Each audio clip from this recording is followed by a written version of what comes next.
여러분, 예수님은 겉과 속 둘 다 중요하게 여기십니다.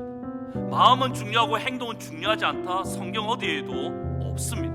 무엇보다도 예수님이 칭찬하신 가난한 과부는 마음만 드린 게 아닙니다. 하나님, 나는 가난하니까, 하나님, 나는 어려우니까 마음만 드릴게요. 자신의 상황을 타협하지 않았습니다. 혹이라도 여러분의 일부분만 요구하는 복음이라면 가짜 복음입니다. 복음은 여러분의 전부를 요구하는 겁니다. 예수님은 여러분의 모든 생명을 요구하시는 겁니다. 감사합니다. 다 함께 일어나셔서 하나님 말씀 읽으시겠습니다. 마가복음 12장 35절부터 마지막 절 44절까지 말씀입니다. 마가복음 12장 35절부터 44절입니다. 다 함께 한 목소리로 같이 하나님 말씀을 읽으시겠습니다. 마가복음 12장 35절부터 44절입니다. 같이 한 목소리로 읽습니다. 시작. 예수께서 성전에서 가르치시되 대답하여 이르시되 어찌하여 서기관들이 그리스도를 다윗의 자손이라 하느냐. 다윗이 성령에 감동되어 친히 말하되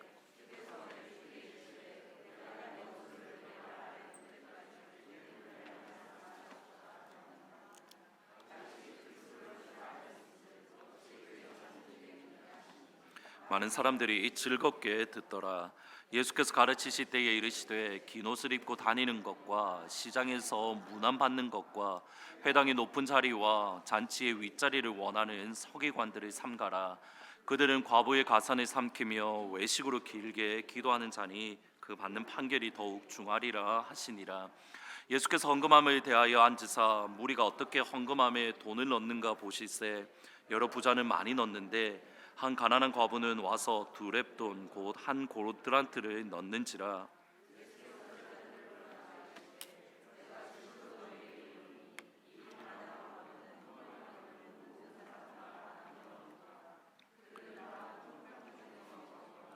이 과부는 그 가난한 중에서 자기의 모든 소유 곧 생활비 전부를 넣었느니라 하시니라. 아멘. 마가복음 11장 이유는 이 땅의 삶을 일주일 남겨두신 예수님의 간절함이 묻어 있습니다. 예수님의 간절함이라는 관점에서 마가복음 11장 이유를 읽으시면 예수님은 철저하게 예수님의 복음의 핵심 또는 복음의 본질을 선포하고 계십니다. 예수님의 간절함이라는 관점에서 무화과 나무를 저주하신 것은 하나님 나라의 본질과 핵심인 하나님을 믿는 믿음을 선포하셨습니다. 예수님의 간절함이라는 관점에서 가이사의 것은 가이사에게 그리고 하나님의 것은 하나님에게라는 이 말씀은 단순히 세금을 내야 된다, 그러한 윤리적인 가르침이 아니라 우리 안에 깊이 뿌리 박고 있는 우상을 깨뜨려야 된다, 우리 안에 깊이 뿌리 박고 있는 우상을 박살내야 된다라는 하나님의 하나님 되심을 선포하고 계십니다. 예수님을 시험하고 넘어뜨리기 위해서, 정확하게는 마귀적으로 예수님께 접근해서 모든 계명 중에 첫째는 무엇입니까? 가장 중요한 것은 무엇입니까? 라는 한 서기관의 질문을 통해서 예수님은 또다시 이것이 복음의 본질이고 이것이 복음의 핵심이다라고 선포하십니다. 여러분, 여기서 다시 한번 말씀을 자세히 읽어야 됩니다. 저희들은 첫째 되는 계명을 이렇게 생각을 합니다. 마음을 다하고 목숨을 다하고 뜻을 다하고 힘을 다하여 주 너희 하나님을 사랑하라. 그런데 예수님께서 실제로 하셨던 말씀은 조금 다릅니다. 마가복음 12장 29절에 보면 예수께서 대답하시되 첫째는 이것이니 This is the first commandment. 이것이 첫째 되고 가장 중요한 계명이니 그것은 무엇이냐면 들으라 이스라엘아 들으라 주 곧 우리 하나님은 유일한 주님이시라.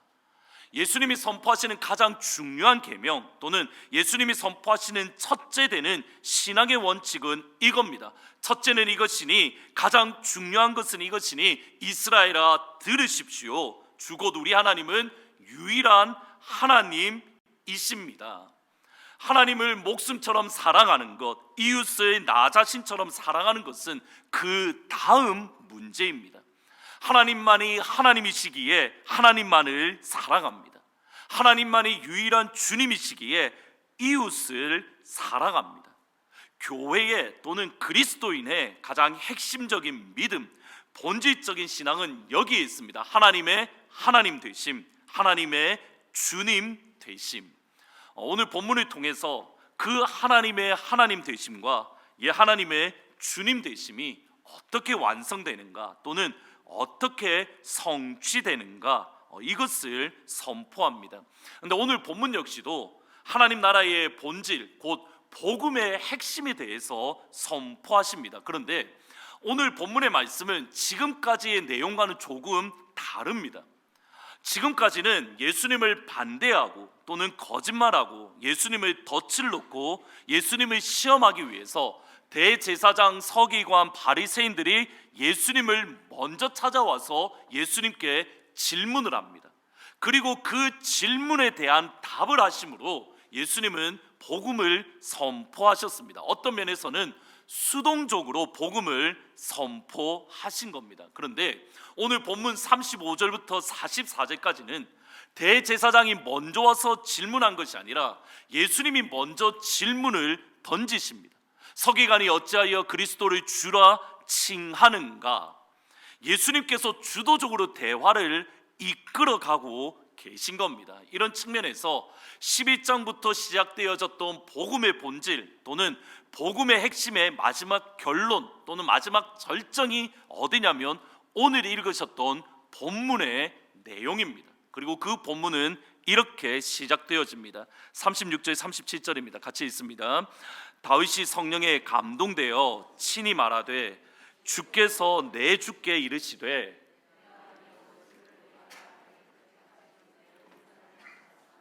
하였느니라. 다윗이 그리스도를 주라 하였으니 어찌 그의 자손이 되겠느냐 하시니 많은 사람들이 즐겁게 듣더라. 여기서 저희들이 주의 깊게 보셔야 될 표현이 뭐냐면 주께서 내 주께라는 이 단어입니다. 앞부분에 나오는 주께서 다윗이 성령에 감동이 되어 친히 말하되 주께서, 여기에 주께서는 하나님 아버지입니다. 하나님 아버지께서 그 주께서 내 주께 이르시되, 뒤에 나오는 내 주께는 하나님께서 이스라엘을 구원하기 위해서 보내시는 메시아 곧 구원자를 뜻합니다. 그냥 다윗이 아니라 사실은 다윗이 성령 충만한 가운데 선포했는데 특별히 다윗은 때로는 예언자로 성경은 표현을 합니다. 성령에 충만한 예언자인 다윗이 하는 말이 뭐냐면 하나님이 보내시는 구원자를 나의 주님이다라고 고백을 합니다. 그 말의 의미는 하나님이 보내시는 구원자, 하나님이 보내시는 메시아는 다윗과는 비교할 수 없을 만큼 우월하신 분입니다. 다윗과는 비교할 수 없을 만큼 위대하신 하나님의 아들이 다윗이 고백했던 메시아, 다윗이 고백했던 그리스도입니다. 그리고 다윗과는 비교할 수 없을 만큼 위대하신 분, 다윗과는 비교할 수 없을 만큼 위대하신 구원자, 그 주님은 누구이냐면 우리 예수님입니다. 하나님만이 나의 하나님이고 주님이십니다라는 이 계명을 예수님은 어떻게 성취하냐면 내가 그 하나님이고 내가 그 주님이다라고 그 계명을 성취해 내시는 겁니다. 따라서 성도와 교회의 첫 번째 되는 계명, 성도와 교회의 가장 본질적인 원칙은 하나입니다. 교회여 들으십시오, 성도여 들으십시오. 주 곧 우리 예수님은 유일한 주님이십니다. 주 곧 우리 예수님은 유일한 하나님이십니다.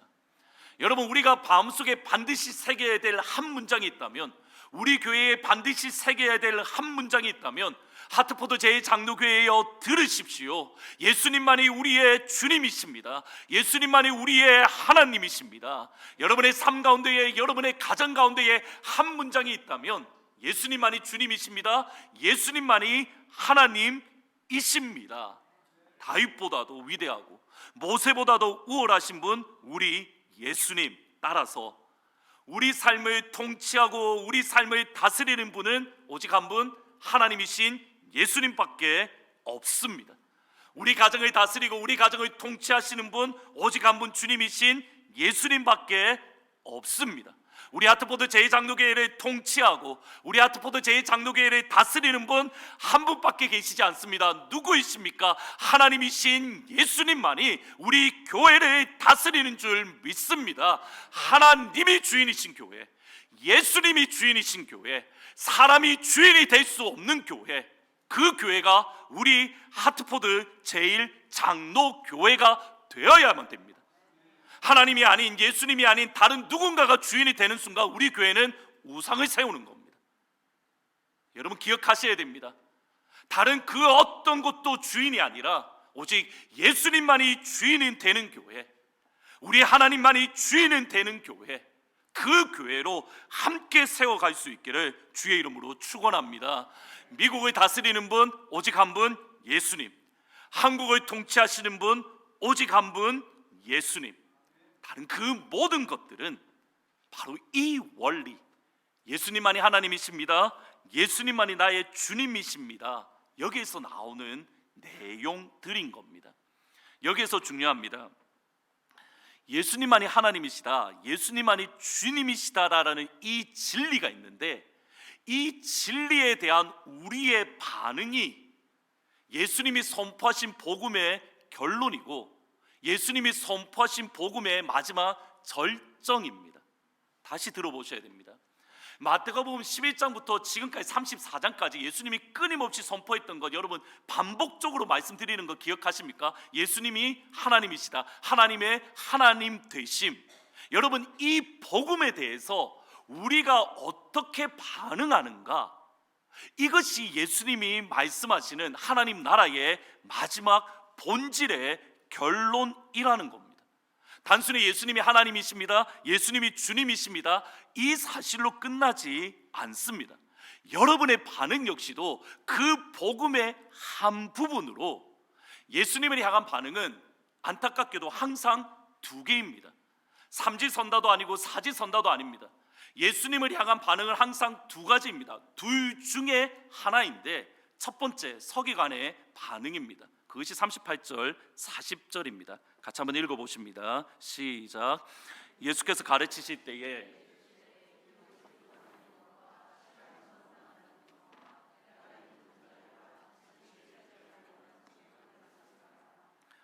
과부의 가산을 삼키며 외식으로 길게 기도하는 자니 그 받는 판결이 더욱 중하리라. 서기관을 향한 예수님의 평가 또는 예수님을 향한 서기관의 반응은 크게 네 가지라고 표현할 수 있습니다. 첫 번째로는 긴 옷을 입고 걸어 다니는 것, 시장에서 인사하는 것, 회당에 좋은 자리에 앉는 것, 잔치에 윗자리에 앉는 것.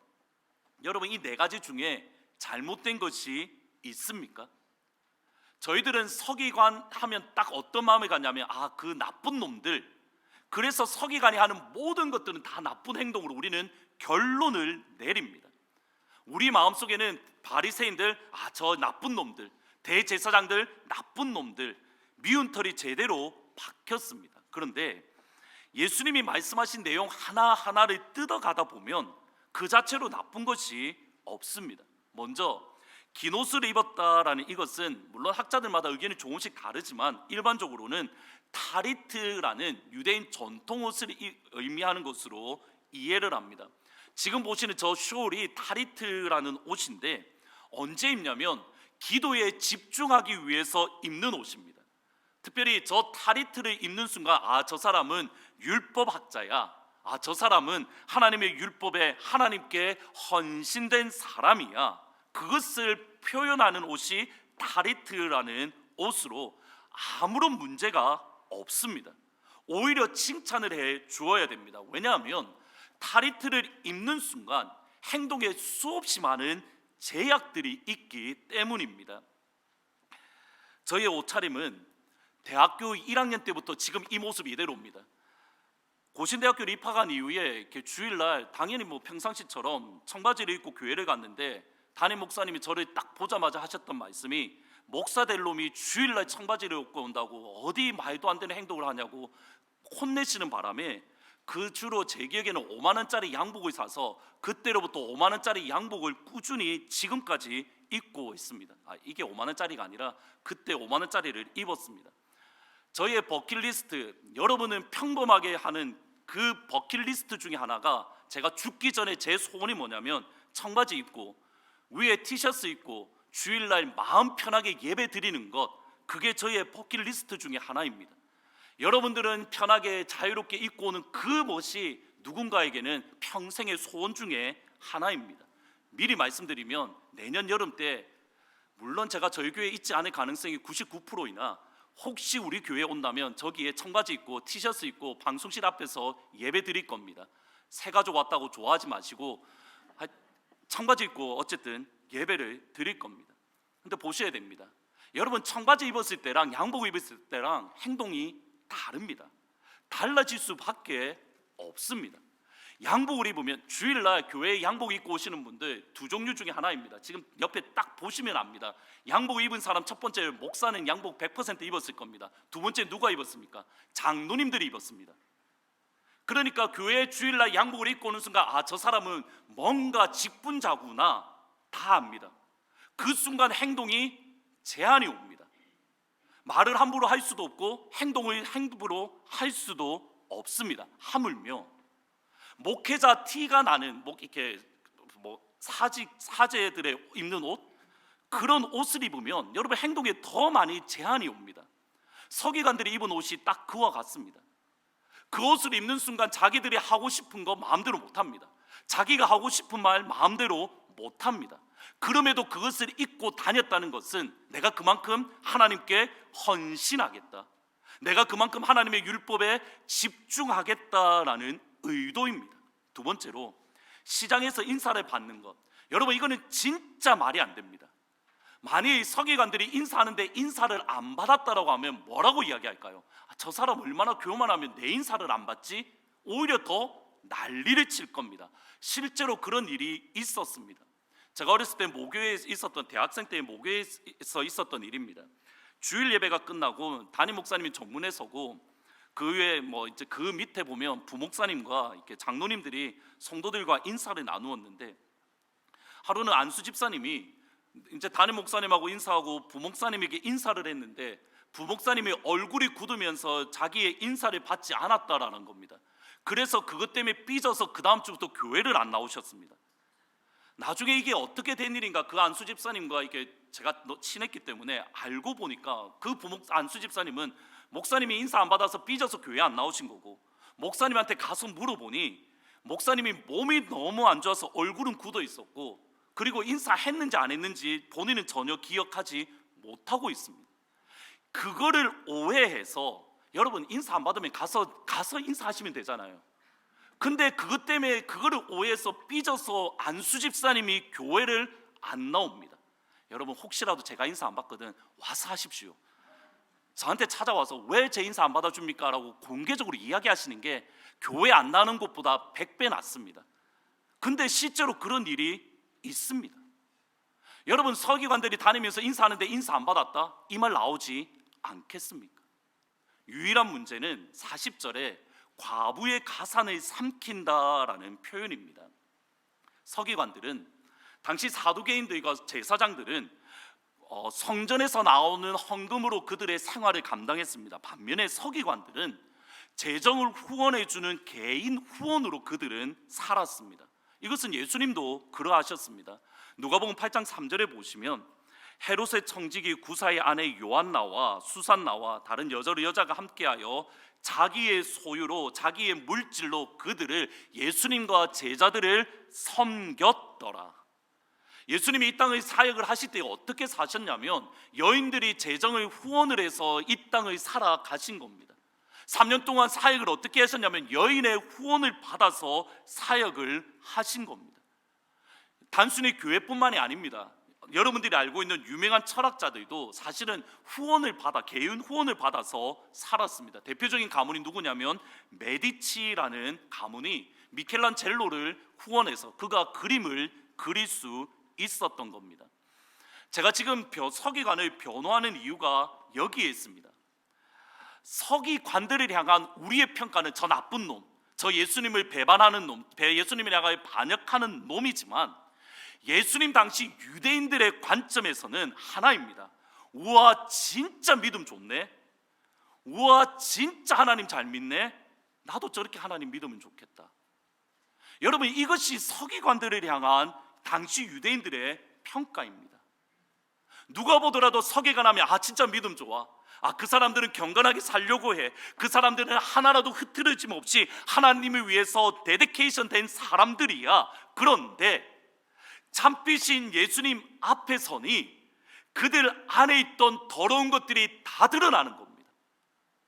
진짜 생명 되신 예수님 앞에 서니 그들 안에 있던 어두운 것들이 낱낱이 드러나더라는 겁니다. 여러분, 빛이신 예수님 앞에 서면 어두운 것들은 다 드러납니다. 어두움에 부딪히니 무엇이 참인가, 무엇이 거짓인가, 무엇이 진짜 복음인가, 무엇이 가짜인가, 누가 영적인가, 누가 인간적인가, 낱낱이 다 드러나는 겁니다. 내 속에 있는 더러운 것과 내 속에 있는 악한 것들이 드러나니 예수님이 싫고 예수님이 미운 겁니다. 요한복음 3장 20절, 악을 행하는 자마다 빛을 미워하여 빛으로 오지 아니하나니 이는 그 행위가 드러날까 함이요. 서기관들이 이렇습니다. 겉으로 드러나는 모습은 믿음이 좋습니다. 신앙의 모습입니다. 모든 것들이 교회 성도와 심지어 예수님과 똑같습니다. 그런데 예수님은 그들의 심령 깊은 곳을 책망하고 계신 겁니다. 그것이 38절 39절입니다. 같이 한번 읽어보십니다. 시작. 예수께서 가르치실 때에 이르시되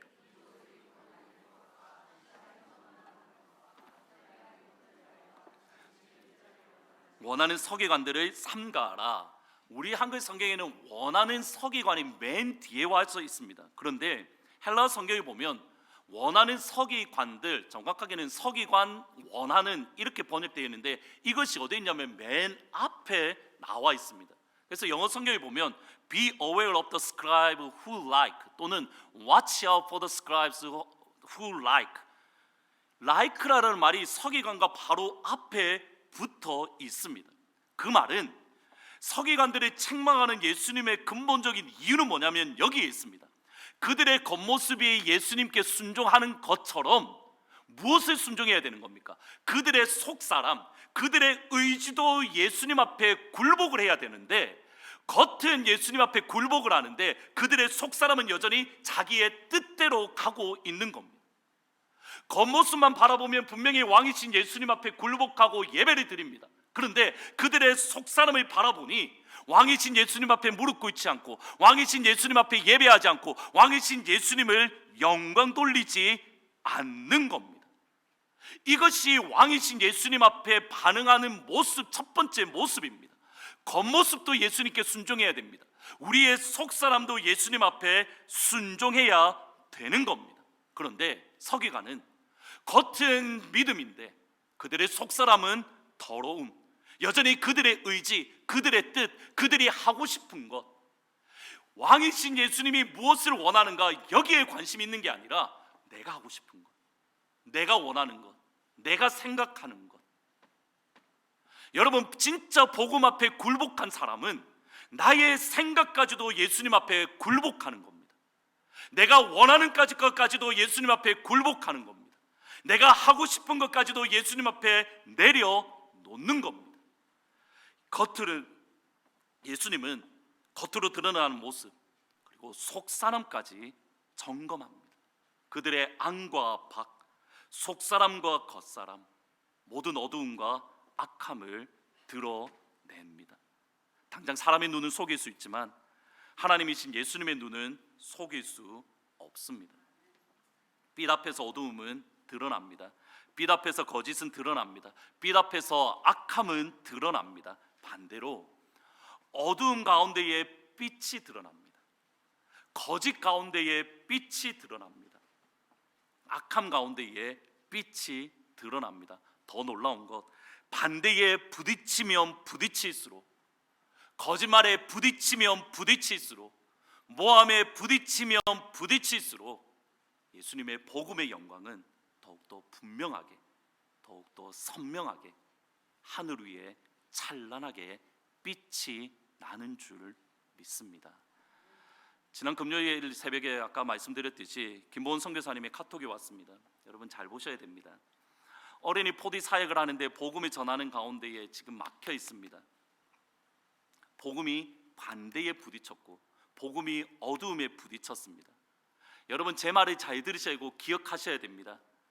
이 반대와 이 어려움을 통해서 영광스러운 예수 그리스도의 복음은 오만 땅 가운데에 더욱더 분명하게 빛날 겁니다. 지금 이 반대를 통해서 지금은 힘들고 어렵고 괴롭지만 이것 때문에 마귀의 악함이 드러날 것이고 마귀의 권세는 무너질 것이고, 무엇이 진짜 하나님의 영광의 복음인가, 무엇이 진짜 하나님인가, 오만 땅 가운데에 명확하게 드러날 줄 믿습니다. 반대를 통해서, 거짓을 통해서, 모함을 통해서, 덫을 통해서 복음의 빛이 분명하게 비추어집니다. 오만 땅에도 그렇고 우리 교회도 그렇고 여러분의 삶 속에도 그렇고 축원합니다. 그 하나님을 볼 수 있는, 복음이 어둠에 부딪힐 때에 어둠이 드러나고 복음이 더 찬란하게 빛난다는 이 사실을 볼 수 있는 믿음의 눈이 여러분 가운데 열리기를 주의 이름으로 축원합니다. 여러분, 이 눈을 가져야만 이리저리 요동하지 않고 흔들리지 않고 굳건하게 주의 복음만을 붙들 수 있는 겁니다. 그럼 모든 성도들 다 되시기를 주의 이름으로 축원합니다. 두 번째로는 예수님의 하나님 되심과 예수님의 주님 되심을 인정하는 모습이 무엇인가, 과부를 통해서 알 수가 있습니다. 곧 과부의 모습을 통해서 우리는 복음의 본질을 발견해야 됩니다. 41절 42절입니다. 같이 한번 읽어보십니다. 시작. 예수께서 헌금함을 대하여 앉으사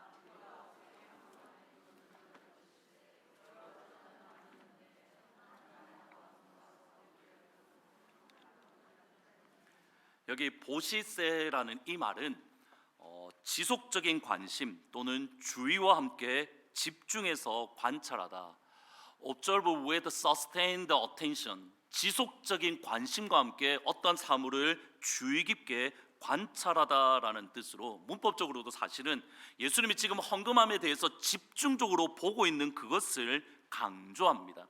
여기서 잘 보셔야 됩니다. 헌금함에, 지금 저기 헌금함이 있는데 저 헌금함에 헌금을 어떻게 하고 있는가를 주의 깊게 보시는 분이 누구입니까? 예수님입니다. 다시 들으셔야 됩니다. 헌금함이 저기 있는데 그 헌금함에 헌금을 어떻게 하는가 주의 깊게 보시는 분이 예수님입니다. 그리고 그 예수님 눈에 들어온 사람은 두 종류의 사람입니다. 많은 부자들이 많은 헌금을 넣었습니다. 헬라어로는 이렇게 읽습니다.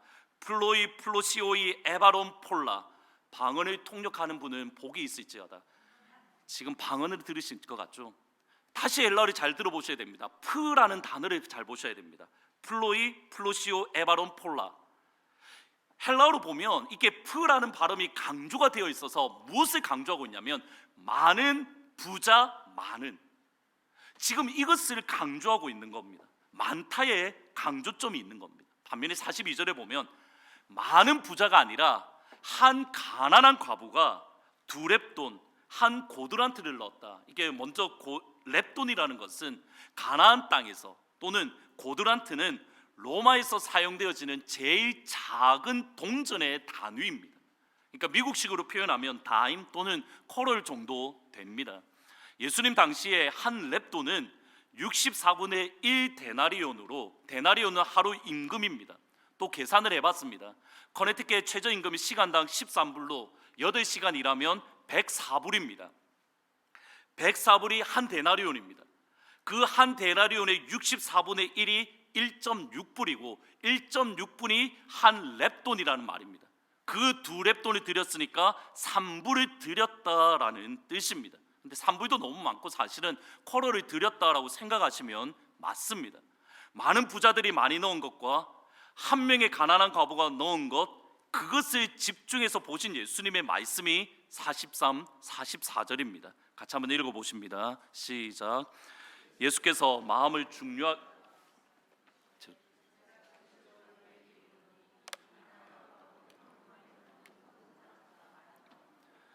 그들은 다 그 풍족한 중에서 넣었거니와 이 과부는 가난한 중에서 자기의 모든 소유 곧 생활비 전부를 넣었느니라 하시니라.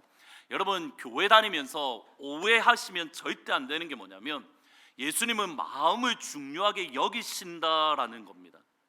여러분, 예수님은 겉과 속 둘 다 중요하게 여기십니다. 마음도 중요하고 행동도 중요합니다.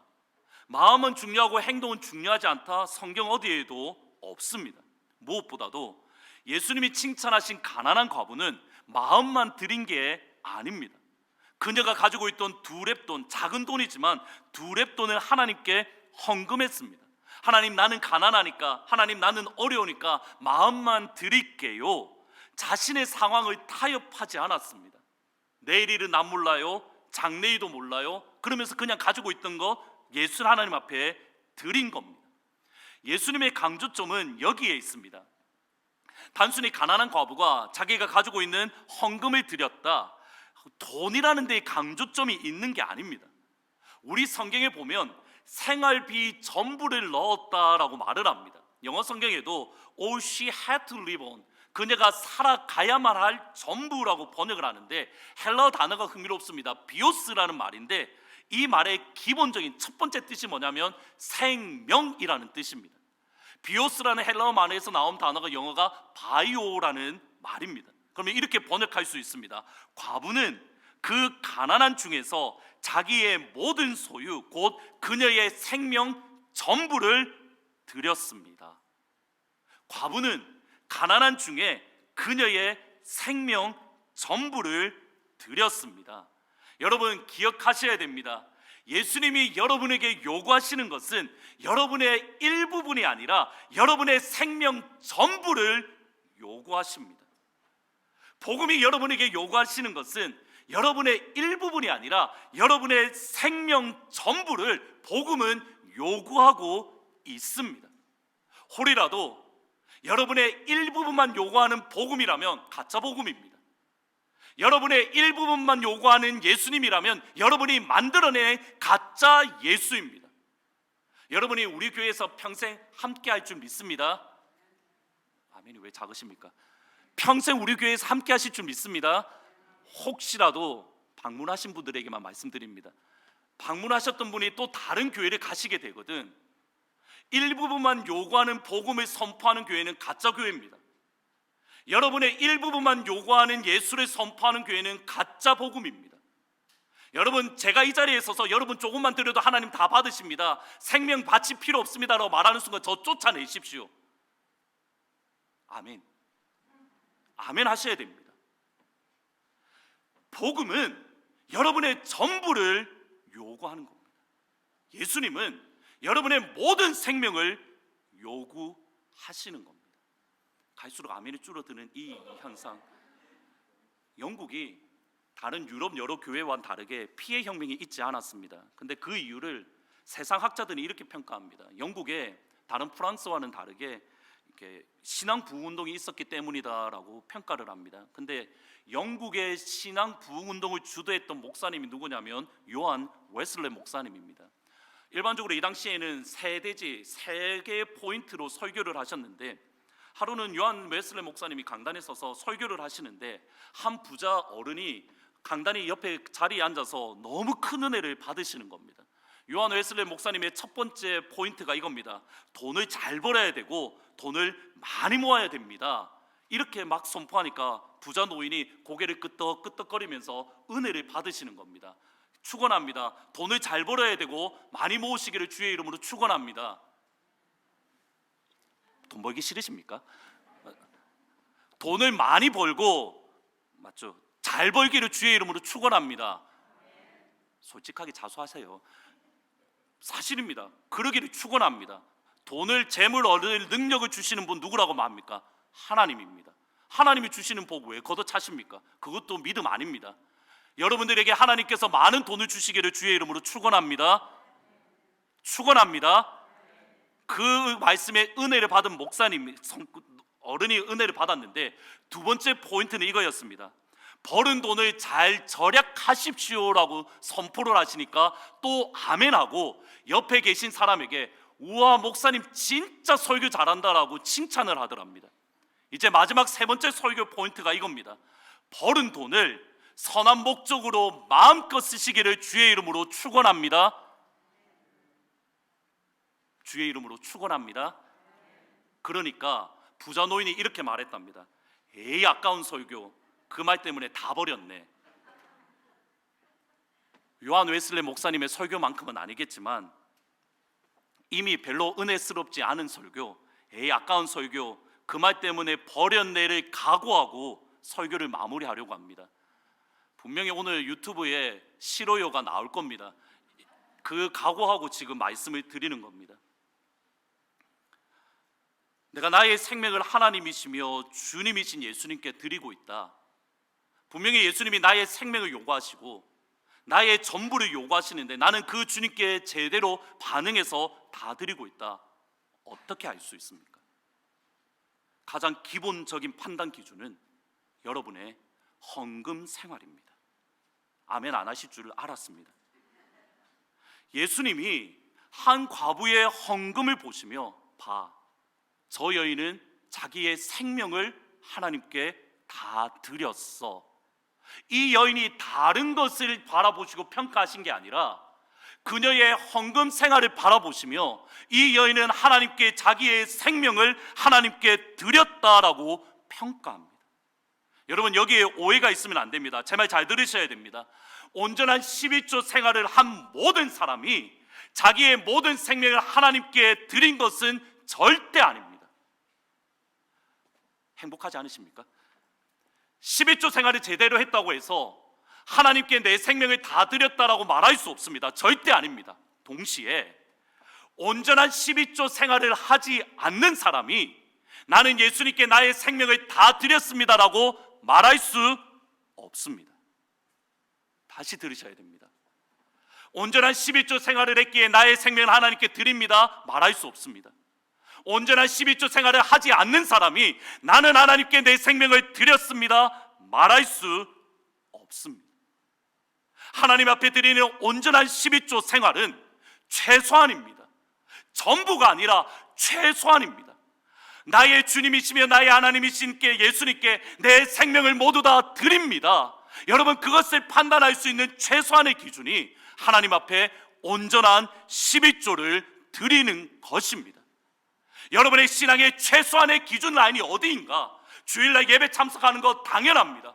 하나님 앞에 12조 드리는 것 당연합니다. 그것이 여러분의 신앙생활의 기초입니다. 이것도 하지 않는데 하나님 앞에 내 생명을 다 드립니다, 나는 나의 목숨을 주님 앞에 올려드립니다, 새빨간 거짓말입니다. 요한 웨슬리 목사님이 했던 말, 지갑의 회개가 진짜 회개다. 지난 화요일 저녁에 이렇게 컨디션이 약간 이상했는데 수요일날 이렇게 눈을 뜨면서 이렇게 목이 너무 부어 있는 겁니다. 그래서 말하기조차 너무 힘이 들었습니다. 이렇게 증상이 아시겠지만 저는 이미 코로나를 한판 겪었기 때문에 그때 코로나 증상하고 너무 똑같아서 이렇게 깜짝 놀라서 새벽에 급하게 검사를 해보니까 일단 음성이 나왔습니다. 그래도 혹시나 싶어서 새벽 예배와 수요 예배는 쉬었고 목요일에 다시 검사하는데 역시 또 음성인 겁니다. 근데 목이 너무 부어서 이렇게 말하는 거는 둘째 문제이고 이렇게 침 삼키는 것조차도 너무 힘이 들었습니다. 오히려 코로나 때보다 이번에 목이 아픈 것이 더 심했던 것 같습니다.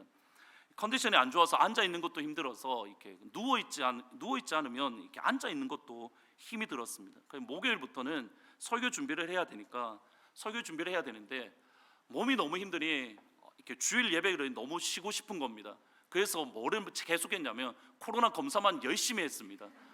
코로나 검사를 5번인가 6번을 했는데 안타깝게도 계속 한 줄만 나오는 겁니다.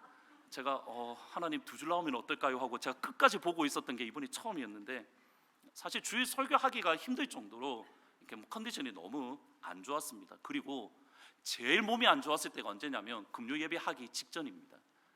금요 예배 드리기 직전에 제가 6시, 5시 한 반쯤에 교회로 왔는데 원래 뭐 기도하는 것도 있고 또 금요 기도회도 하니까 이렇게 와서 기도를 하는데 기도를 못 하겠는 겁니다.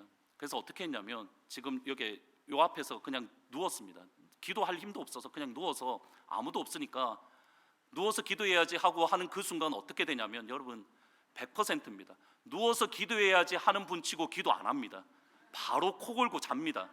저도 누워서 기도해야지라고 했다가 2시간 동안 코 골고 잔 겁니다. 일어났는데 여전히 목은 붓고 침 삼키기는 힘들고 급하게라도 기도에 그냥 쉴까라는 고민이 제 속에 들었습니다. 그래도 하는 데까지 한번 해보자라는 생각에 기도회를 인도했는데 여러분들은 모르겠지만 기도회 인도하는 순간 너무 힘들었습니다. 목 침 삼키기도 힘들고 노래 부르는 거는 찬양하기도 힘들고 기도회 하는 거는 더 힘들고 어쨌든 기도회를 끝나고 집으로 돌아갔습니다. 그리고 멀쩡해졌습니다. 기도회 전과 기도회 후의 저의 컨디션은 완전히 다릅니다. 물론 아직까지 완전하지는 않습니다. 힘은 듭니다. 그런데 지금은 말하는 것이 그렇게 어렵지 않습니다. 여러분 기억을 되돌아보시면 저번 봄만 하더라도 금요일이 지나고 나서 토요일 주일 제 목 상태 기억하십니까? 맨날 헉거려갖고 목이 쉬었던 것. 금요일 날 목이 아팠는데 그 1시간 반 동안 찬양하고 기도 다 끝내고 토요일 날 새벽 예배하고 주일 날 1부 예배 드리고 3부 예배 드리는 이 시간까지 목이 이렇게 멀쩡해서 마이크 없어도 저는 설교할 수 있습니다. 여러분 그 과정을 바라보면서 어저께 주일 설교를 준비하면서 마지막 결론이 뭔지 아십니까? 제가 내린 결론은 이겁니다. 하나님이 저를 바라보신 겁니다. 네 이래도 할래 안 할래? 네 이래도 기도회 할래 안 할래? 네 이래도 찬양 할래 안 할래? 말로만 하나님 앞에 생명을 드린다가 아니라 네가 이런 상황 가운데서도 너 목 걸고 예배할 수 있어. 너 앞으로 찬양하지 못하더라도 너 하나님 앞에 나와 예배할 수 있어. 너 몸이 이렇게 안 좋은데 너의 몸이 아니라 사랑하는 주의 성도들을 위해서 하나님이 기뻐 받으시는 찬양과 기예배를 너는 드릴 수 있어. 하나님이 저를 달아보신 겁니다. 그리고 하나님의 달아보시는 그 시험에 통과하니 그 시점부터 하나님이 치료해 주시기 시작하시는 겁니다. 여러분, 나의 생명을 하나님께, 예수님께 드릴 수 있는 이유는 하나입니다. 제가 쉬면 편하죠. 근데 왜 그때 기도하고 찬양했겠습니까? 이유는 하나입니다. 누가복음 15장 12절 말씀 같이 한번 읽어보십니다. 시작. 그 둘째가 아버지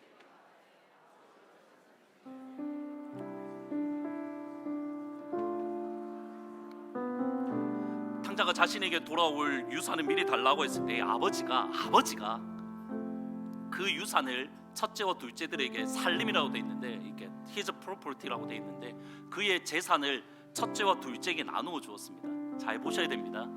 여기 아버지가 나누어 주었던 살림이라는 이 말이 과부가 생활비 전부를 드렸다라는 생활비와 똑같은 단어입니다.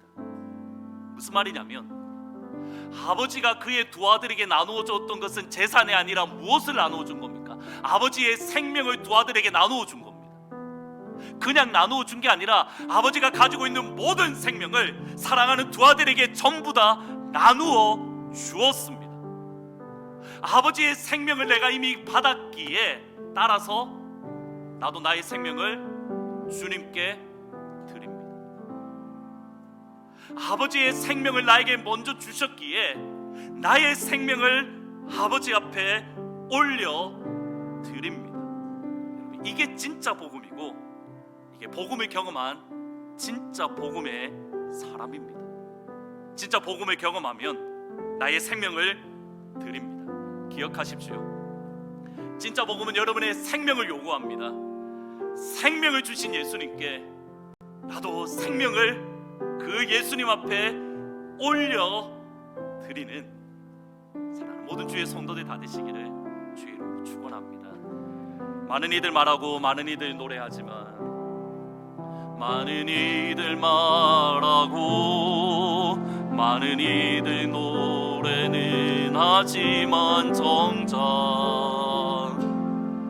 가지 않는 길 두려운 생각보다 많이 힘들고 험한 길보다 그저 말로만 가려기에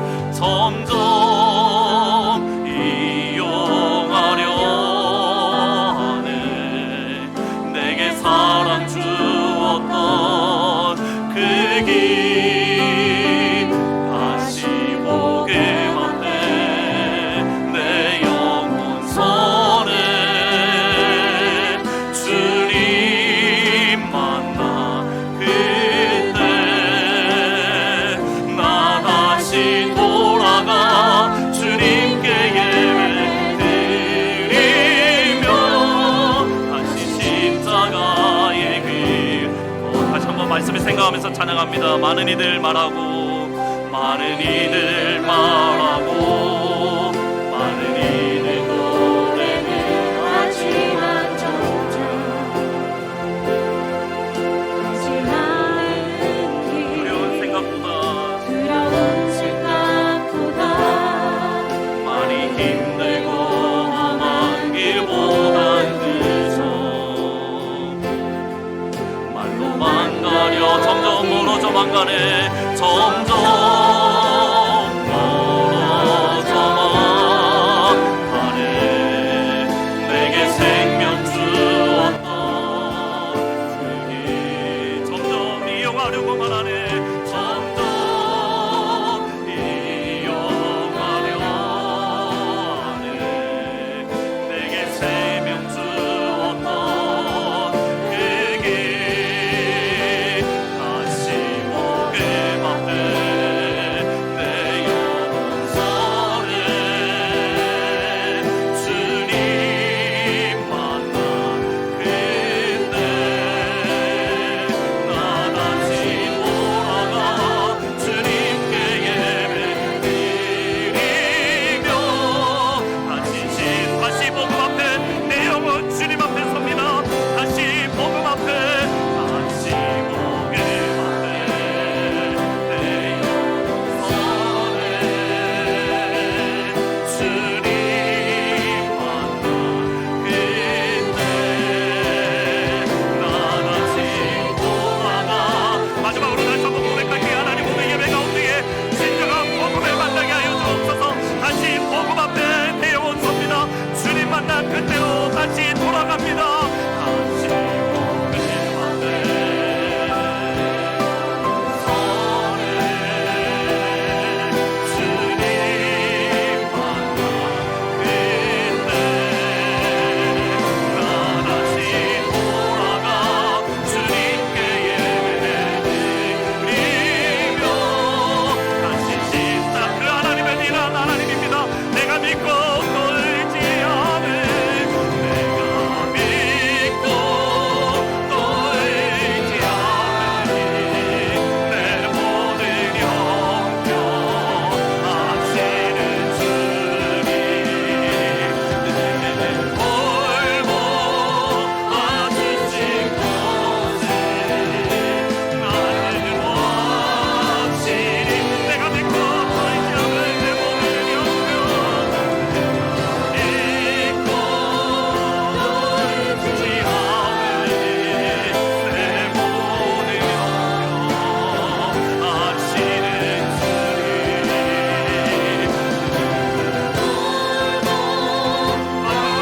마지막으로 고백하며 나아갑니다. 그렇습니다. 하나님 그 주님만을 믿고 의지하며 믿음으로 나아갑니다. 내가 믿고 또 의지하며 내 모든 형편 믿고 또 나를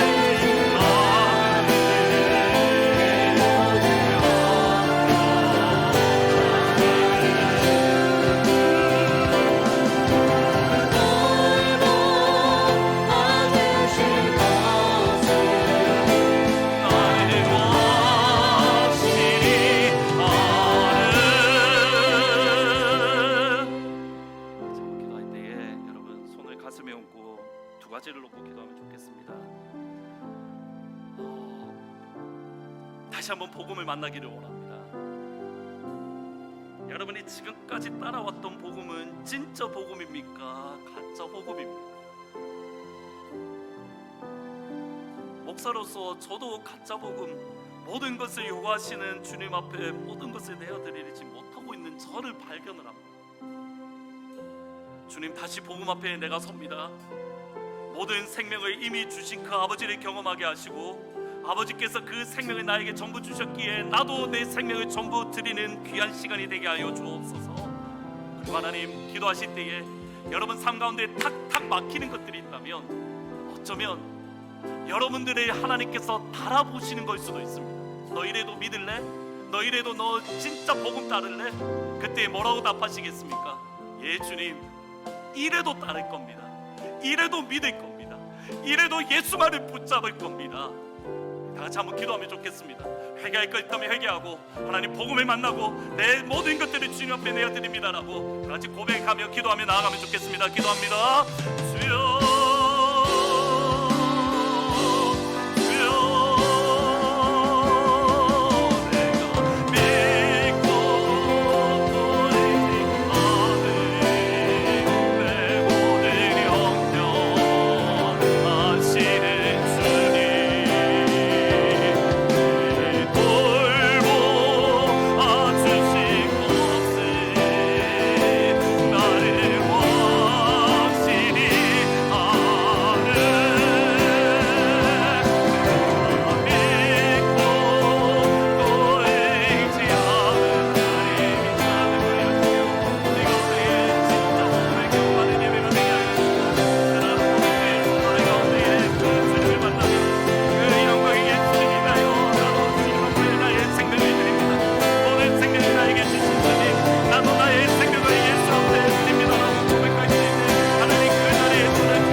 우리에게 모든 것을 주신 하나님을 경험하게 하여 주옵소서.